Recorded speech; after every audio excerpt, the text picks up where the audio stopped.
Think of a time when you're in a meeting and you watch people, especially if you don't know them as well, that after the meeting you draw your assessment of a person based on their behavior.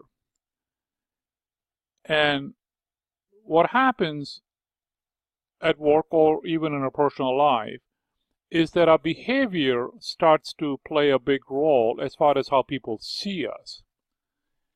So what I'd like to do in this presentation is talk about why becoming aware of our behavior is important, and talk about some tools that will help us become more effective in our interactions with others.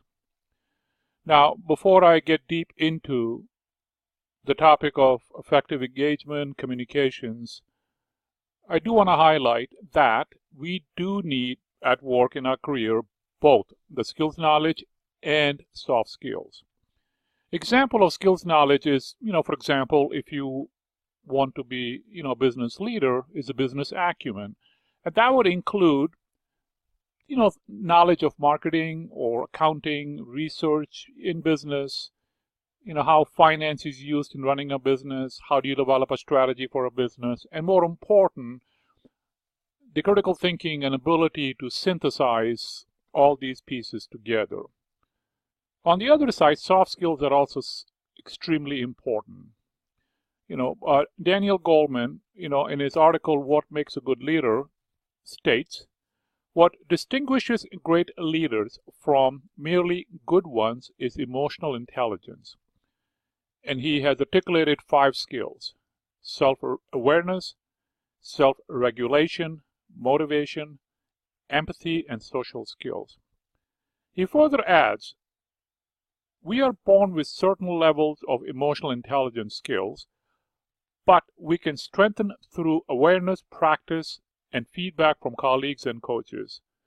And hence, what we need to recognize that we all have certain skills, and by awareness, by practice, we can enhance those skills. In the book titled Crucial Conversation, Tools for Talking When Stakes Are High, the authors in the chapter titled Learn to Look state, perhaps the most difficult element to watch closely as you are dual processing is your own behavior. And they further add, one good way to increase your self-awareness is to explore your style under stress. So one of the themes of my presentation is to not only you become aware of your behavior, but also be aware of what happens under stress. Now, if you think it through the concept of the model, cognition, affect, and behavior, this model starts out with, when an individual is in an environment where there's some kind of a stimuli. Something happens, somebody says something, or somebody says something in a certain way, their body language. So that stimuli goes through our cognition, our thoughts. And based on our beliefs and our values and based on our own filters, we take those thoughts and that eventually end up into our affect, our feelings and our emotions. So the filtering process takes place in a nanosecond. From there we get into feelings and emotions, and from there we get into a behavior. Now behavior could be intended behavior, we want to do it, but we are, maybe we take a pause, or we do take an action, what we say. Now the point I want to make over here is the cognition and the affect, the two middle boxes, they're internal. They're internal to us and not visible to the others. So what we think and how we feel and the connectivity between our feelings and our thinking is all inside us. Others don't see it.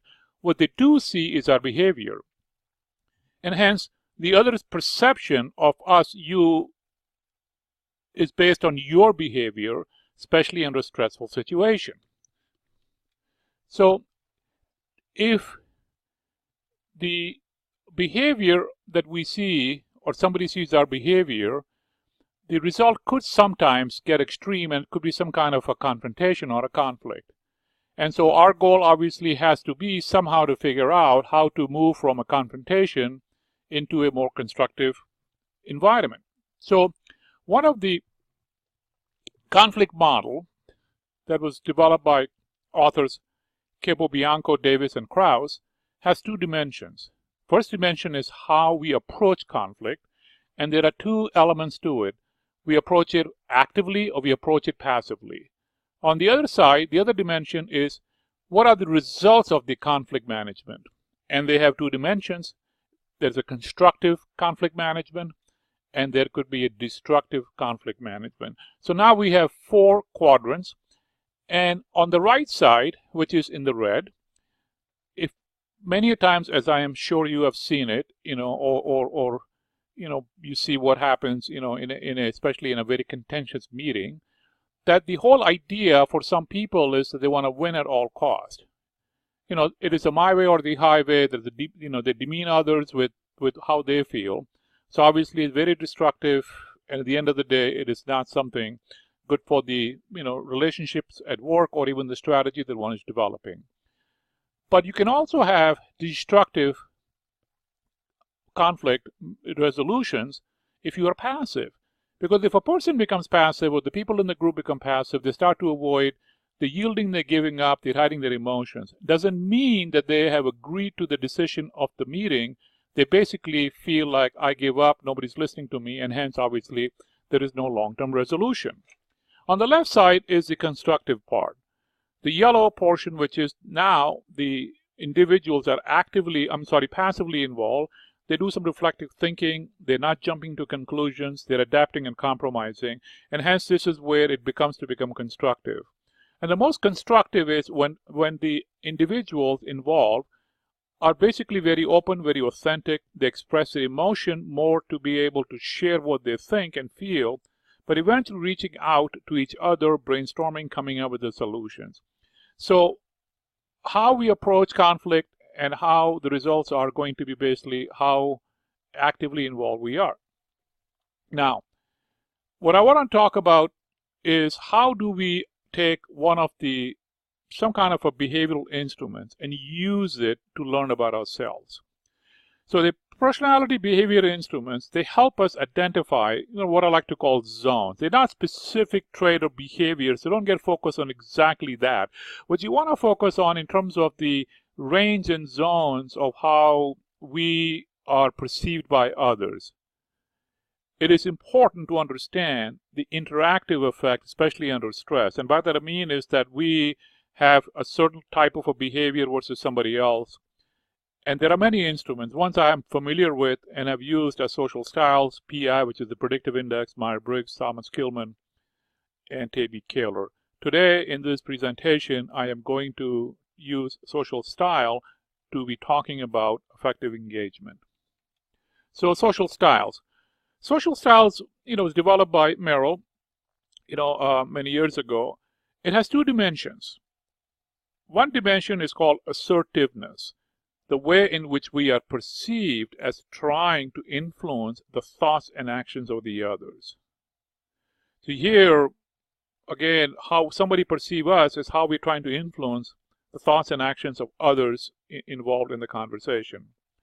The second dimension is responsiveness, the way in which we are perceived when expressing our feelings when relating to the others. So let's start out with the first one. Assertiveness is the measure of influencing, the way in which we perceive as trying to influence the thoughts and actions of others. Now please note this is important. There is no right or wrong end of spectrum. And as we go through it, there is no right or wrong social style. It is what we are, or at least we portray most of the time. And important part is we understand what we are and how others are and be able to effectively engage. So the first dimension, assertive and continuum, goes from the ask directed to the tell directed as a as a spectrum. The ask directed would be individuals that you find speak very deliberately, in the sense they will go through the process and explain Sometimes, one may feel they spend, providing too much detail, but they're very deliberate in explaining things. They seldom interrupt. They seldom use voice for emphasis. And they will make conditional statements, which means that they don't want to make it sound like this is my way or the highway. They basically even say things like, but this is how I think based on what I know. And they tend to lean back in terms of the posture. The folks that would fall in the zone of tell-directed typically would speak quickly and often firmly, often interrupt others to make their point, often use voice for emphasis, make declarative statement, making sound like this is the fact, even though it may not be.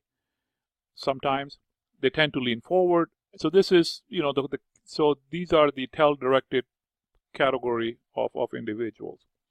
The other dimension is the responsiveness. This is a measure of expressing, the way in which we are perceived when expressing our feelings when relating to others. And again, there is no wrong or right dimension here also. So the task-directed folks are more focused on the task and facts. They use minimal body gestures, show narrow range of personal feeling, use limited facial expression. On the other spectrum, the people-directed, they talk more about the people in a relationship, use expensive body gestures, show a broad range of personal feelings for others, use varied and open facial expression. Now, that does not mean that the people-directed individuals are not focused on getting the job done. They are, except that they get more energy to kind of get involved talking about the people. The task-directed people, similarly, are also not necessarily that they don't like to work with people, but they initially would want to focus on the task, and when they have the game plan aligned, etc., they will go out of their way and talk to the people about, their personal lives, their families, etc. So it's a question of what directions they come from, even though at the end of the day, they're both trying to achieve both. The task-directed people want to get the job done, but they also want to work with the people. The people-directed people want to get the job done also. It's a question of which is going to be the first set of behaviors you will see. But the task-directed people, you will see the behavior. They right away focus on the task and facts. They don't want to be distracted by other issues that are not related to the task. Whereas the people-directed people may start out talking about people, how are things going, and so the behavior we will see between those two types of individuals is going to be a little different. So now we take those two dimensions and put them together, and the authors call 4 social styles. So the first one is somebody who is task-directed, which is focused on the task, and tell-directed. They are identified as driver.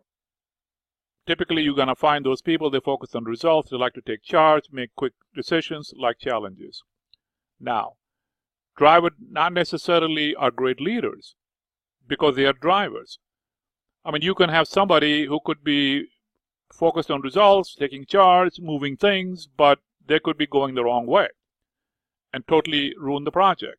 So by itself, it's not necessary. All this means is that if you are behaving like that, people will think of you as being task-directed and tell-directed, quote-unquote, in the social style. They'll consider you as a driver. The analytical folks are task-directed, so they focus on a task, which is the vertical axis, and on the horizontal side, they're as-directed. They're going to be more into asking questions. They want to focus on facts and logic. They act on, to make sure that the payoff is clear, which means they want to see some level of certainty. They're careful not to commit too quickly. The expressive create excitement and involvement. They share ideas, dreams, enthusiasm. They like to motivate, inspire, persuade. And then the amiable are typically the folks that are very cooperative. They want to work with people. They provide support. They like they communicate and trust and confidence. So these 4 styles, again, there is no right or wrong coordinate in terms of which box somebody is in. So as you have looked at your data and you have identified yourself based on where you fall, Just know what is important is where you are and how will you deal with the others. That's really is what you want to focus on. And again, it is not all or nothing. It doesn't mean that, out of the score of, say, 24, that you will get 24 in one box. No, there will be a spread. And as you may have found, obviously you are in different spots. But what's going to happen typically, that the one is going to be higher than the other. And sometimes, in some instances, you may have a second that is kind of very close to the first one. So you could have one very dominant one, or you could have a first one, and you can have a second one too. The other thing also is that knowledge and experience will play a role. So if you're observing somebody, and somebody, even though is very, very analytical, but if they are expert in their field, obviously they may, for that particular situation, tend to be more a driver because they know they are the experts in that room. But typically what you're going to find, on the long run, analytical people will behave more in terms of ask-directed and task-directed quadrant. Okay.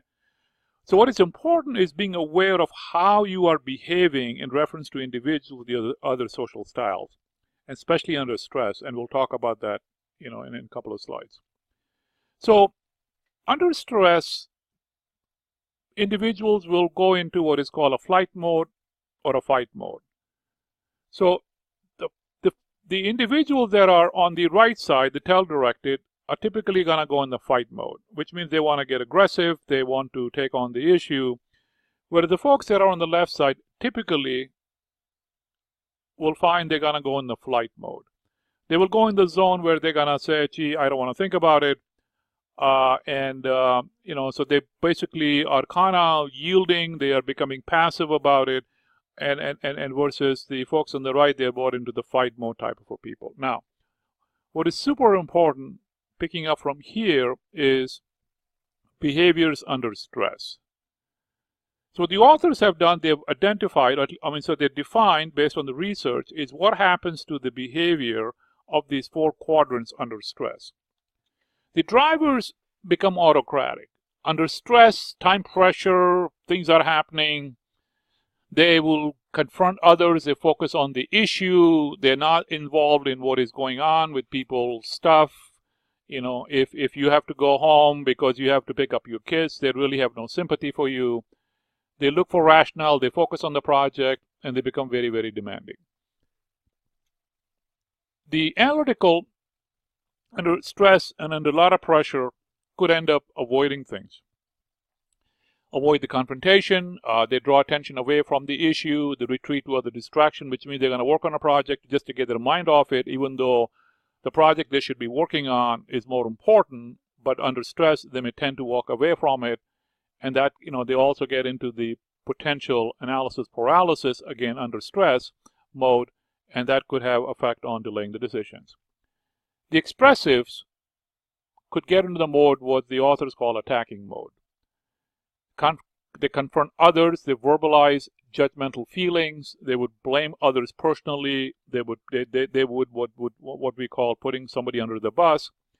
They show extreme emotions, and again, under pressure, that's what's going to happen. Not that these people do it all the time, but if you see someone under super stress pressure, when they're angry, and you see these kinds of a behavior, at least you know what is going on. It could be you when you start to reflect on it, or it could be somebody else that you are working with or dealing with. Amiable will get even more inward, and they will waver on opinions, they yield to other viewpoint, they will hesitate, and so now you will start to see. So these are the behavior of these four quadrants that take place under stress. Now, the relationships, as far as there are four quadrants, so there are four social styles. According to the authors, there are approximately 1/4 each in the population in each of it. So there is not like everybody is a driver, everybody is analytical. Approximately in a large population, in population, there are about 1/4 each. The way the model works is that your own social style has affinity with the two other that border your style. So let's say somebody is a driver. They will have affinity with expressives and the analyticals. So you can see the green arrows, basically this connectivity. On the other hand, there will be less affinity to maybe, especially under stress, no affinity in the diagonal relationships. So the diagonal relationship will be analytical and expressive and driver and amiable. In that case, what happens is that if a driver is working with an amiable, both people will have to be able to adjust a lot more than they would be if they were more on the green arrow side. And so by becoming aware that if you are an amiable, you're working with a driver, you want to understand that person's behaviors, at least you know what is going on and be able to adjust to it. And similarly between analytical and expressive. So the message here is that if we become, and based on as you have identified your social style, and now if you can start to become more aware of how other people are in your circle, especially let's say your boss or people you're working with, especially if you start to think about people that you feel contentious, they're not cooperative, how, start to become aware of their behavior in the meetings and the conversation and see if you can see a pattern. And what you're going to see is that if you have to work with them, and sometimes we may not have a choice, especially if it's a customer or it's a boss or somebody that we have to work with at work, I think once we start to become aware of their style versus ours, we can start to mute it and be able to work with it. Now, the authors say, and obviously the researchers said that we are not gonna change. So driver cannot become an amiable, and an expressive cannot become analytical if they're not analytical. But what they can do is to start to kind of be able to deal with it. Sometimes it is uncomfortable for a analytical person to talk to the expressive. If somebody is very analytical, an expressive person keeps talking a lot, where the analytical person really wants to analyze things, it becomes very, very frustrating for the analytical person. And similarly, expressive person who can handle analysis is smart enough to know how to do it, but they don't get as excited, and hence if they're working with an analytical person, over the time they will get bored with the conversation. Now, if it is an important topic, it has to be done. The expressive will have to figure out a way for that particular time, the period that they're working on, to be able to understand and accommodate it. So let's take an example. Let's say it's person number 1. Okay, and this person has out of the 24 points, driver is 10. Analytical is 9, expressive is 3, and 2 is amiable. So you can see from here that this person is more above the side, which is he is more task directed. Okay, so I will call him a he as a person. I'm not going to give you the name of the person, but it is a real person. And this person mostly is a driver and analytical. Now, this person, he's very, very comfortable working with a driver and also being able to work with the expressive. Now, here is the thing to really think about. If you are where you have two high numbers, they're very close, could be 10 or 8 or 10 or 7 or whatever. So you got the first and you got a second. What you're going to find yourself that you could, depending on the situation, could be in either of the zones. Sometimes you may be in the driver mode. This particular person is typically in a driver mode a lot. And in that mode, he can deal with the analytical people because he has analytical in across the board. He can also deal with the expressive people when he is a driver. On the other hand, if he has to deal with the amiable person, this person starts to stay in the zone of analytical, where he starts to go through and working with an amiable person will ask questions. How about if we do this? How about we do that? Rather than telling the person, let's do this or let's do that. Because if the analytical person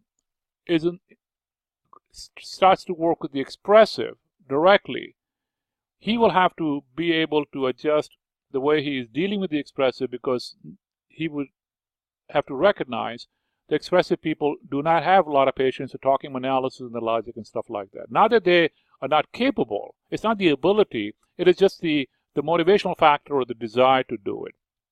Okay. Now, let's take, say, two people working. This person 1 and another person number 2. And so again, these are two real people.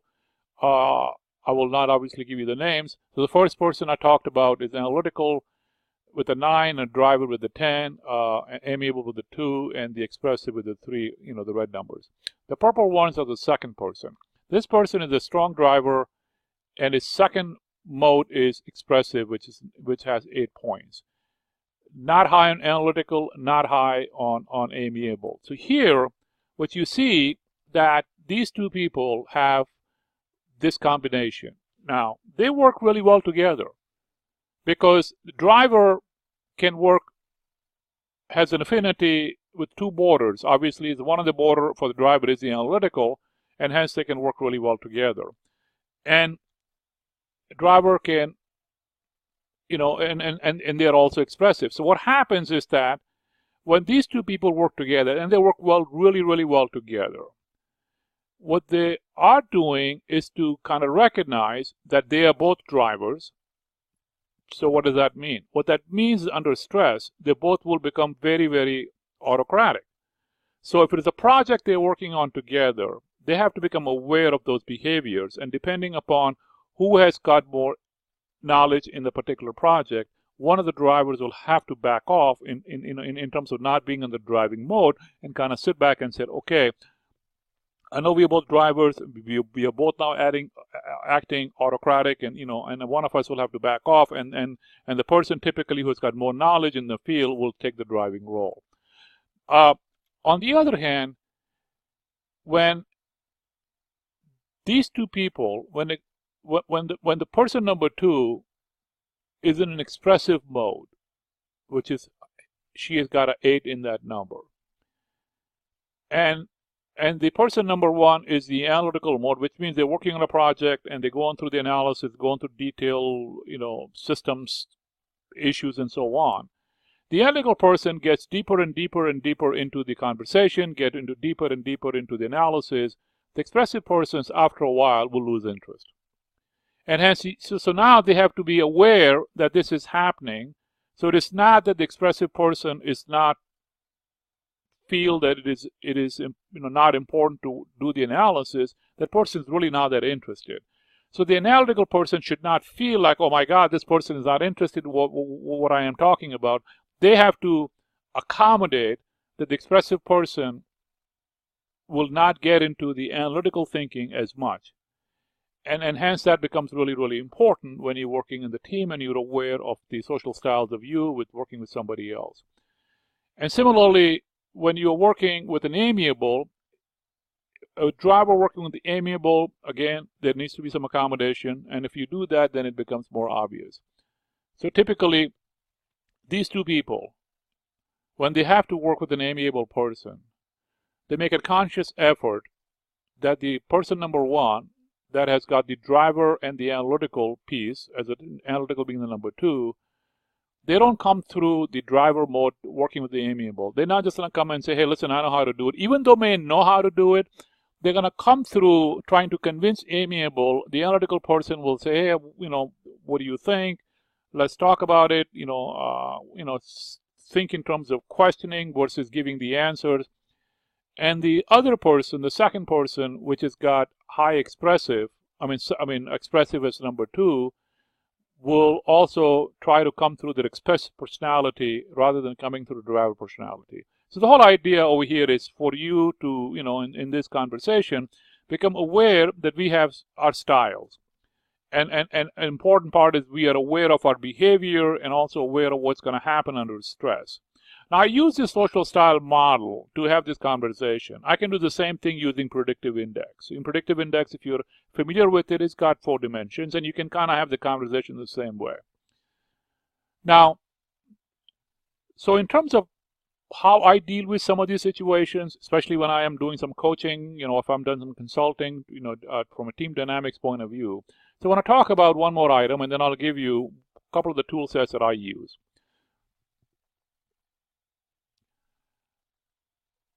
The tension. There can be 2 types of tensions according to the authors. Task tension versus relationship tension.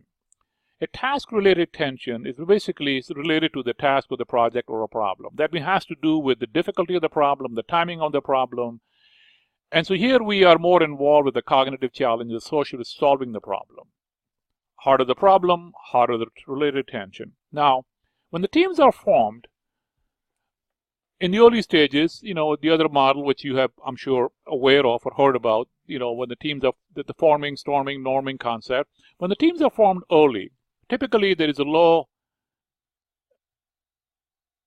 task-related tension and later becomes high. The reason it is low in the first meeting or so is because they still feel they got a lot of time to do it, so there is no stress. The first meeting they come out, they feel pretty good about it.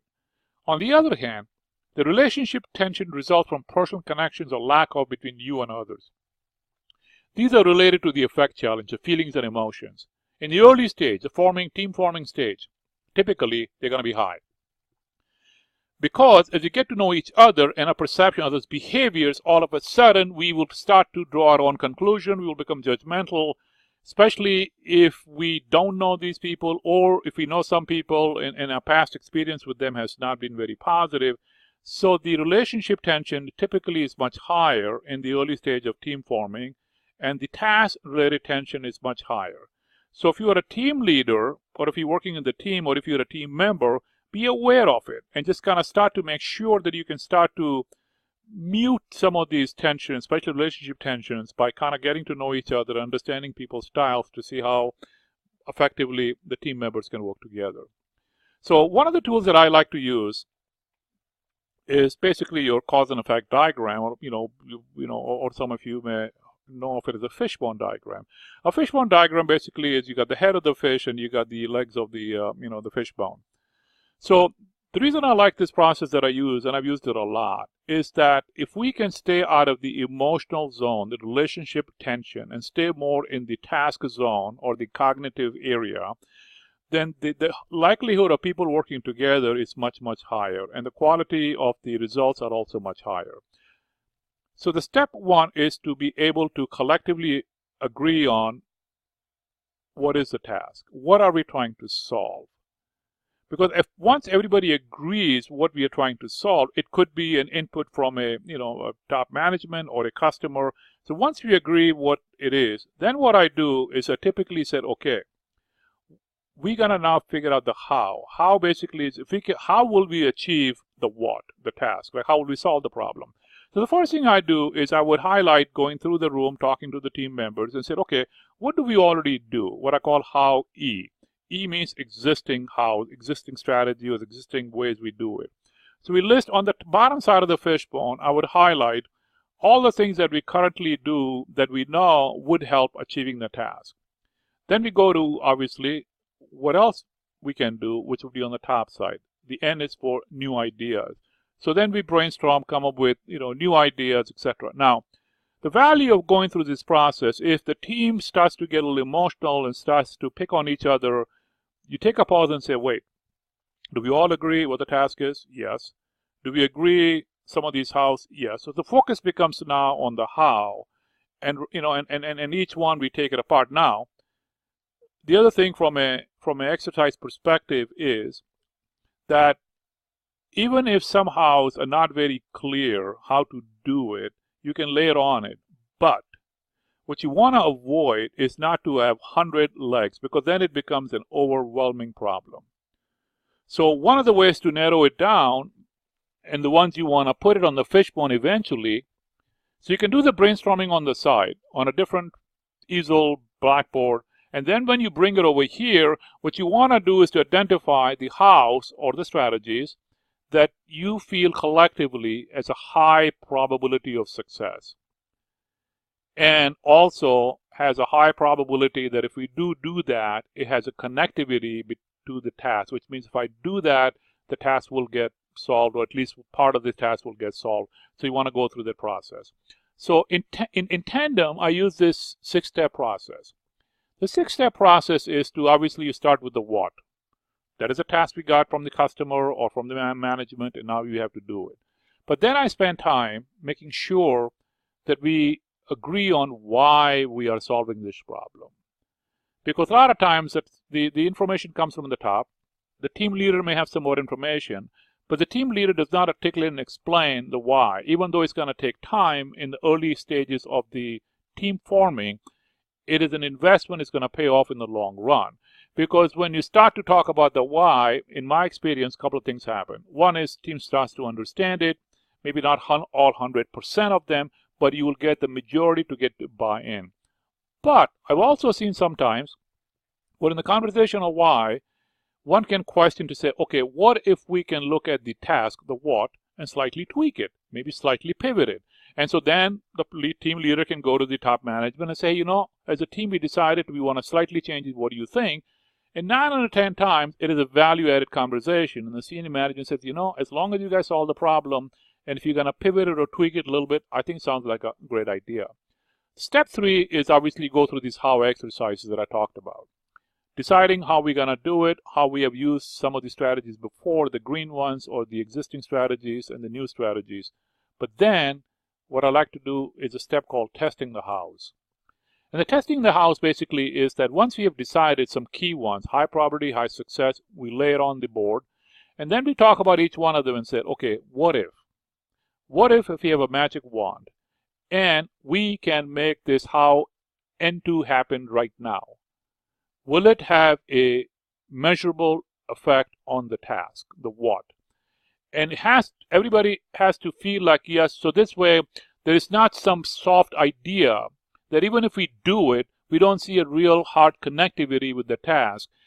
And hence, if there is no connectivity or very little connectivity, then that item should be put on the side because it doesn't really belong on the fishbone diagram yet, till we can take that how, the strategy or the action or how we're going to do it, and tweak it enough that when we do get it done, it will definitely have a measurable effect on the what or the task. Then obviously we monitor the progress, and then any projects, things will change, some more information will come in, and we update the how, so that process will continue. So in my final thoughts summary, how you feel may not be the same as how others perceive you. Others' perception is based on your behavior, especially under stressful situations. Be aware of styles, yours and others, in your circle, especially others who are in a diagonal quadrant. Stay in the cognitive zone when there is a relational tension. Use the fishbone diagram, or what I like to call my 6-step process. Here is a quote that I like. This has related to taking a pause before reacting. This is from Covey's book, Steve Covey's book, First Things First. Between stimulus and response, there is a space, typically a time space, and that space is a power to choose our response.